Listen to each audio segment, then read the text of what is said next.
আসসালামু আলাইকুম, আনিশা কিচেনে সকলকে স্বাগতম। আজ তৈরি করে দেখাবো সুজির শক্ত বরফি। শক্ত হলেও কিন্তু খুব সহজেই ভেঙে যায়, দেখতে পাচ্ছেন। চলুন তাহলে দেখে নিই কীভাবে আমি এই বরফিটা বানাই। প্রথমে আমি সুজিটা ভেজে নেব।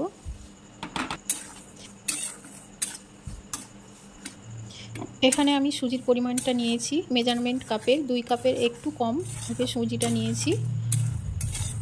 আর সুজিটাকে এভাবে ভালো করে নাড়াচাড়া করে কিন্তু ভেজে নিতে হবে, নাড়াচাড়া থামানো যাবে না, নয়তো পুড়ে যাবে।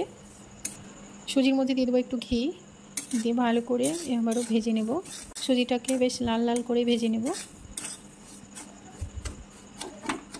সুজির কালারটা প্রায় চেঞ্জ হয়ে এসেছে। এই মুহূর্তে দিয়ে দেবো একটু গুঁড়ো দুধ, যাতে বরফির টেস্টটা আরও এতে করে বেড়ে যাবে। আবারও ভালো করে মিশিয়ে নিব। চাইলে আপনারা এখানে গুঁড়ো দুধটা স্কিপ করতে পারেন, তবে দিলে বেশ বরফির টেস্টটা বেড়ে যায়। সুজি ভাজা হয়ে গিয়েছে, এবার আমি নামিয়ে নেব। এখন আমি চিনি শিরাটা তৈরি করে নেব। তো এখানে আমি 1 কাপ পানি নিয়েছি, পানিটা দিয়ে দিলাম। যে পরিমাণে আমি সুজি নিয়েছি সেই পরিমাণ অনুযায়ী চিনি নিয়ে নিয়েছি। এখানে পুরো 2 কাপ চিনি নিয়েছি।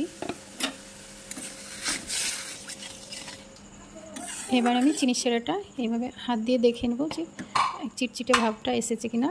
দেখতে পাচ্ছেন একটু হালকা হালকা কিন্তু চিটচিটে ভাবটা চলে এসছে। আর 1 মিনিট মতো এটা জাল করে নেব। আর 1 মিনিট জাল করে নেওয়া হয়ে গিয়েছে। এবার সুজিগুলোর মধ্যে ঢেলে দেব। এভাবে ভালো করে মিশিয়ে নেব।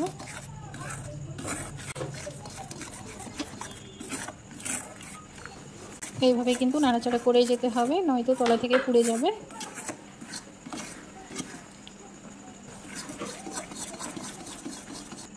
এটা কিন্তু হয়ে গিয়েছে, দেখতে পাচ্ছেন কড়াইয়ের গা থেকে ছেড়ে যাচ্ছে। এবার আমি নামিয়ে নেব। সেট করব, সেই থালার মধ্যে আমি আগে থেকে ঘি লাগিয়ে রেখেছিলাম। এবার এটাতে দিয়ে তা মিলিয়ে নেব।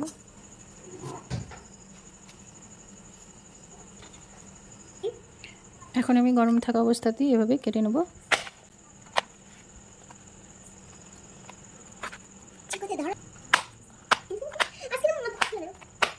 রুটিগুলো তুলে একটা প্লেটের মধ্যে নিয়ে নিয়েছি, দেখুন।